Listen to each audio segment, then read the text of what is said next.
And today you're going to be working on a project-based assessment about the civil rights movements that we discussed yesterday. Now you're going to have today and tomorrow to work on this. It is due by the end of the day tomorrow. I think you'll be able to get this done pretty quickly though, and should only have to use 1 day on that. So you're going to have 2 tasks to do during this. Task number 1 is that you are a historian and has been asked to present a symposium on cultural movements of the second half of the 20th century. So what you are going to be doing is pick one movement from the 50s to the 70s and use a visual aid of your choice and primary sources to help explain the causes of the movement, the goals of the movement, the effects, the impact, and evaluate if the movement actually was able to achieve its goals. Now, your presentation, it must include a visual aid of your choice, 3 primary source documents. Again, primary source, not secondary, but primary. So something from the actual movement, and a works cited page.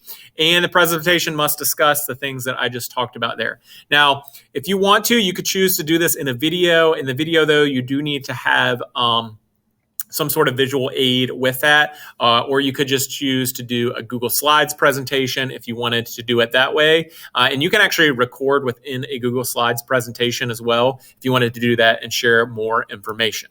Now, task number 2 for you is you are going to write an editorial explaining how your assigned movement from the second half of the 20th century impacted Americans then, and compare and contrast that with a contemporary issue, cause, or movement. So your editorial must include the following: an explanation of how your assigned movement impacted Americans, and a comparison and contrast of the movement. So you need to do those 2 things. Now, this isn't, there is no specified length for how long this needs to be. As long as you fully answer both of those 2 things there that are part of the editorial, then you will be good. Now, here are the movements to pick from. Again, you pick one of these movements and focus on the mid-50s to today with these movements and what the result is. Again, you pick any one of those movements that you want to cover. If there's any movement outside of that you want to, just email me and let me know. Really, these are the main movements that you will see.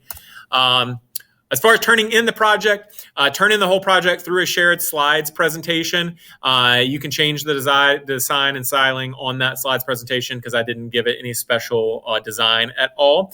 If you do choose to do a video, you can upload that to, you should be able to upload it to YouTube through your account, or you can use some other kind, but you can just link to that on the slides presentation. And your editorial, you can write that on the slides presentation or just copy it and paste there. If it takes multiple slides, that is fine as well. You'll also see I've included like the rubric for it. And now there's a couple things on the rubric that you will not be graded on at all, such as collaboration.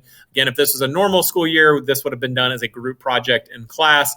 Because we are not in that kind of setting, we're not going to have that opportunity. But yeah, so again, pick out one of those movements, do task number 1, which is a presentation telling about it, and then task number 2, which is writing that editorial answering those questions. As always, email me if you have any questions, and I'd be more than willing to help you out. Good luck on your project.